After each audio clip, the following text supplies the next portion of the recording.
గురుభ్యో నమః.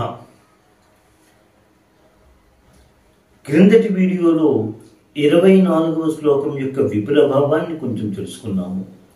మిగతా భాగాన్ని ఈరోజు తెలుసుకోవడానికి ప్రయత్నం చేద్దాం. తనీయాంశం పాంసం అని సౌందర్యలహరిలోని 2వ శ్లోకంలో శంకర భగవత్పాదులు బ్రహ్మ విష్ణు మహేశ్వరుడు సృష్టి స్థితి లయములను చేస్తూ ఉంటారు అనేటువంటి విషయాన్ని తెలియజేస్తూ దానికి అమ్మవారి యొక్క పాదరజునే కారణమంటూ హేతువుగా తెలియజేసి, అంటే అమ్మవారి కరుణే దానికి ముఖ్య హేతువు అనే విధంగా తెలియజేసినారు ఆ శ్లోకంలో శంకర భగవత్పాదులు. సృష్టి అనేటువంటిది తమోగుణమైనటువంటి సంబంధమైనటువంటిది బ్రహ్మ ద్వారా అమ్మవారే చేయిస్తున్నారు కాబట్టి అమ్మవారిని సృష్టికర్త్రి అనే నామం. సత్వగుణ సంబంధమైనటువంటిది గోపము అనేటంటే, గోపము అంటే జగత్ సంరక్షణము. ఈ జగత్ సంరక్షణము విష్ణుమూర్తి రూపేణ జగదంబే చేస్తున్నది కాబట్టి ఆవిడని మనము గోప్త్రి అనే నామంతో,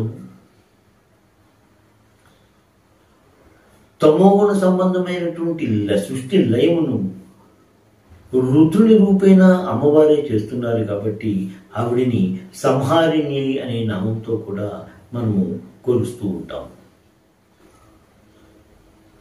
అందుకని దేవి భాగవతంలో యాదేవి సర్వభూతేషు శక్తి రూపేణ సంస్థిత నమస్తస్యై నమస్తస్యై నమస్తస్యై నమో నమః అంటూ మనం స్తోత్రం చేస్తూ ఉంటాం.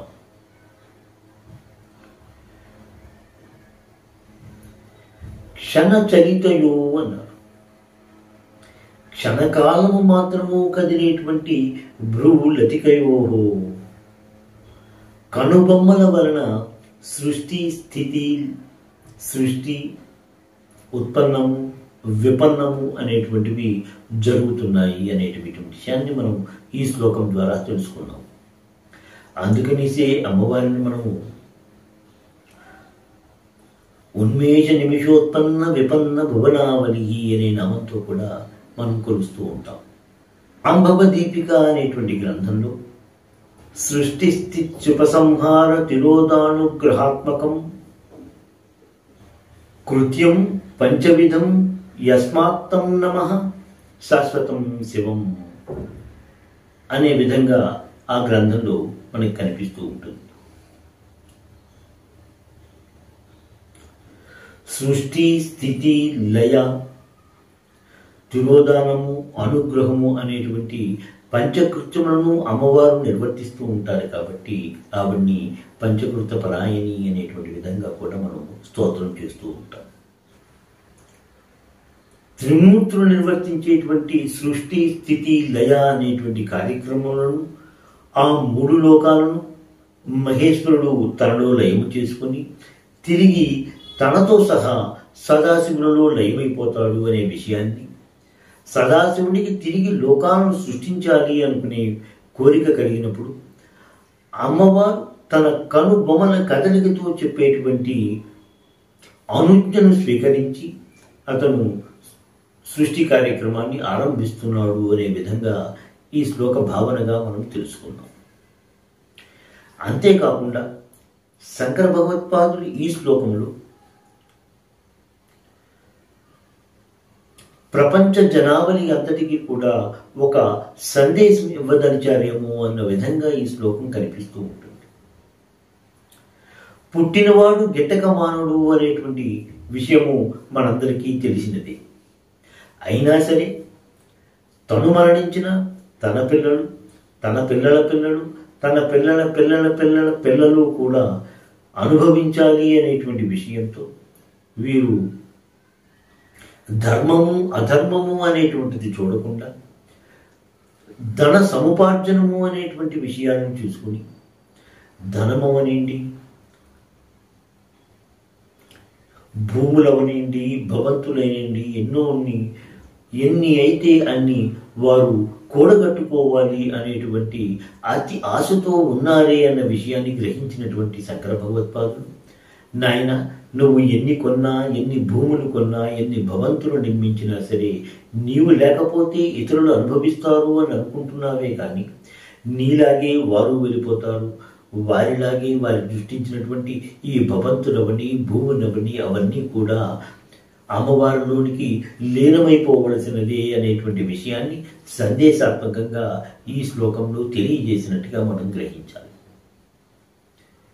తదనుగుణంగా మనము మనకు తగినంతగా ధర్మబద్ధంగా మనము సంపాదించుకుంటూ పిల్లలకు కాస్త ఇచ్చే విధంగా ఉంచుకునే విధంగా మనం ప్రవర్తించాలి కానీ దురుద్దేశంతో, అత్యాశంతో ప్రవర్తించవద్దు అనేటువంటి సందేశాన్ని ఇచ్చినట్టుగా మనం గ్రహించుకోవాలి.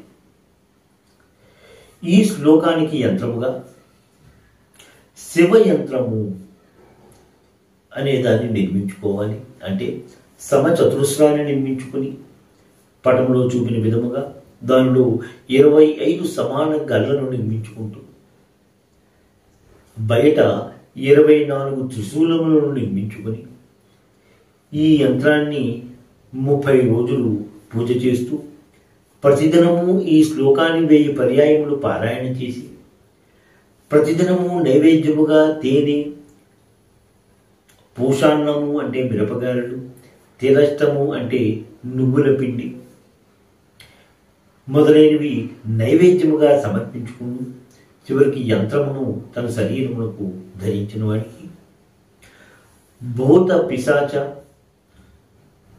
భయములు ఉండవు అని, అపస్మారకము మొదలైనవి ఆయనకి రావు అనేటువంటి విషయంగా గ్రంథములలో మనకి కనిపిస్తూ ఉంటుంది.